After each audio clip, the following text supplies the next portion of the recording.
Two Slips fans, we are back again for our day 2 wrap. Both Aaron's and Glenn here, feeling a little bit crispy again after what's been a pretty tough day at the office for everyone involved. Oh, yes. 36 today, not a single cloud anywhere to be seen in the Northern Territory, I think. So, as you can tell, rosy. Thoughts on today, lads? I'm going to start it off. I think this has been 2 of the worst days of cricket that Australia have ever played, at least in recent memory. Yeah, look, I think we've been well and truly caught with our pants down by these guys. They've come out prepared. They've come out with very specific game plans. Their intention today was just to keep us out in the sun, which they did all day, and they've still got another 4. We've still got another 4 wickets to get, and 160 in front. This is not good. No, not good. Really does smack of a team that is coming off some very strong test performances versus a team that hasn't played test match in a while. Like the Aussies, Nathan Lyon made a couple of comments yesterday about, they've been preparing for 5 weeks and they can't fault it and but it goes to show what actual match practice in the middle is. And hitting the ball in a game. And the Aussies have been poor. Every facet of their cricket they've played has been poor. Yeah. But I don't want to get away from the fact that while we have been playing very badly, Bangladesh have been phenomenal. They have nailed everything. They were great in the field. They were great with the ball. They were running hard between the wickets, and they were incredibly disciplined with the bat. Yeah. Disciplined is the key word. They decided today, you guys are going to field all day. And they've made us field all day, and we're going to pay for that in the next 2 days. I think in general the Aussies were way too short with their bowling. Yeah. Their length bowling was too short. But the Bangladeshis were disciplined enough to just let that one go through to the keeper. Leave the ball a lot. Don't get suckered into trying to fend those ones that they're hanging outside of off stump. Lots of leaves, defending the straight ones, running hard, and then just putting pressure on the bad balls. What they did do well is when we did pitch the ball up, they attacked it. And I think that kind of got in our head a little bit. It did. Because they were like, oh, well, hang on, when I pitch it up, I get hit for runs. Yeah. So I can't be pitching it up. And then they just go back to leaving the ball. I think they needed to put the ball up there, but they need to set more defensive field so that they can bowl that length, threaten the stumps. I reckon it would be an interesting stat to see how many of their balls would have hit the stumps today. And normally with Australia, just on balance, it's quite a high percentage of balls that are going to hit the stumps. Cummins and Hazel would target the top of off stump. They haven't done that in this game. No, they've been a metre short at least. And that's both of those guys. The hard length bowlers in the team have been a metre too short, and the Bangladeshis played them off a break. We were sitting there watching it today and counting how many times they actually got to come onto the front foot. And it wasn't a lot. And when they did, they punished us. I don't mind leaving, but they should be leaving on line, not on length. Especially after the first hour of day 2. There should have been a consistent, let's bring every mode of dismissal into play. Yeah. This is not working. Yeah. They played the short ball really well yesterday. They've come out today doing the same thing.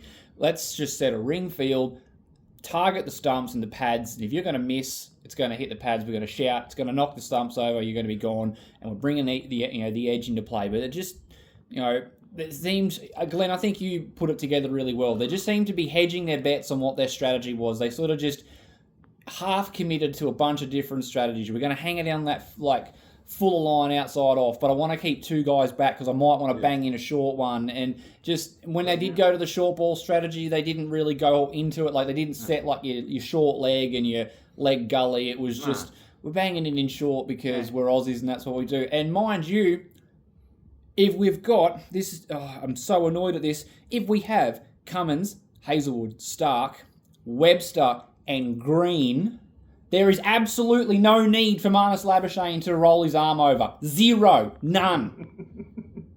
You're telling me that Bo Webster wouldn't be more effective from 6 foot 1,000 bowling 125 kilometre bounces than Marnus Labuschagne?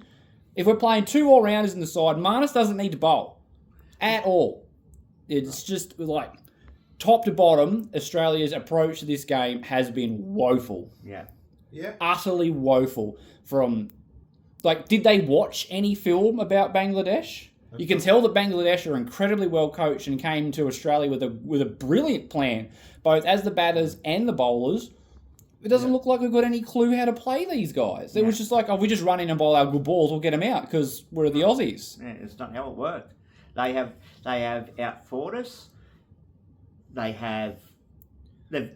outsmarted us. They've out-cricketed us. They've out-cricketed us. Every facet of the game, they have been better. And it's not a fluke. It's not just like they've got the best of the conditions or, umpiring decisions that have gone this way. They've just come out and just played like they are the favourites. Yeah.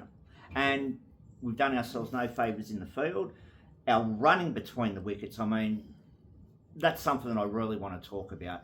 Who, as the batting coach, what are you telling your batsmen to do? Oh, we should ask Townie what the about the batting coach. If you're watching Townie, we can't wait to catch up and just let you go for 10 minutes, my friend. Seriously.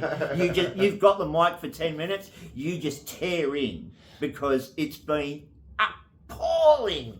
We won't mention Appalling. We will finish on a slight positive because, I love the man and I can't say a bad word about him. But Steve Smith goes to the equal highest catch taker with Joe Root, despite playing, 40 less tests? 44 less tests. If you would have taken that Specky offline, you'd have the lead. You'd have the lead by now. But well done. That is an incredible effort and just goes to show what a fantastic fielder Smith has been throughout the course of his career. And it was actually a good point was made. He hasn't always been in the slips. No, like he used to be a ground fielder. He used to field in the covers and stuff like that. He hasn't always been a straight out slip fieldsman. No, to pass the guy who's got the record with 44 more tests. I think he's just extraordinary. I think Root will end up finishing with that record once he finishes his career. He's going to play 200 tests, mate. Because he's got more of his career left to go, and they play way more tests at the moment in England. But I would really love it for Smith when he does decide to give it away, that record, to retire with the record. Yeah. Just another thing to add to the string he's a much better slip fieldsman than Joe Root anyway. Yeah. Joe Root's a very competent, very accomplished slip fieldsman, but he's not Steve Smith. Nobody is. So moving forward, the Aussies, as Glenn said, we've still got a bunch of wickets to get, so they're 6 down. Sorry, you said that, 6 down, 160 in front. So we've got to knock over that tail very, very cheap and basically score 400 and see where the game goes from there. Yeah. That's the mission. Get the wickets and bat aggressively, get a big total and give us 200 and something to possibly have a look at on day 5. But all up against it, looking like a very historic victory for the Bangladeshis and a very embarrassing start to what has been dubbed like the big test summer with so many test matches. Yeah. Australia getting off on the back foot. So, and it's tough. We've got some tough games. We've got New Zealand, who are playing very well, South Africa at home, the World Test Champions, and then a tour to India. They would have banked on putting these 2 matches as an easy win. I actually think that was, when we looked at the World Test Championship standings, we only needed to win, I think it was 6 out of our last 14 to get into the World Championship. And they would have banked on getting the 2 here. So big day tomorrow. No. Huge day tomorrow. We must have them out by lunch. As they say, this is the moving day. If Australia has any aspirations of winning this game, huge first session tomorrow. We need to be batting, I reckon by lunch. Yeah, we need to have them out by lunch. And the pressure that is on our top order and our lower middle order is... We need to win all 3 sessions tomorrow. We haven't won a session yet. To even be in the We game. Probably broke even in the last session today because of the new ball. But we didn't win that session. No. We have not won one session in the 2 days so far. So the 3 players with the question marks on them for the spot in the team, they're going to have to stand up. It's going to be a big day.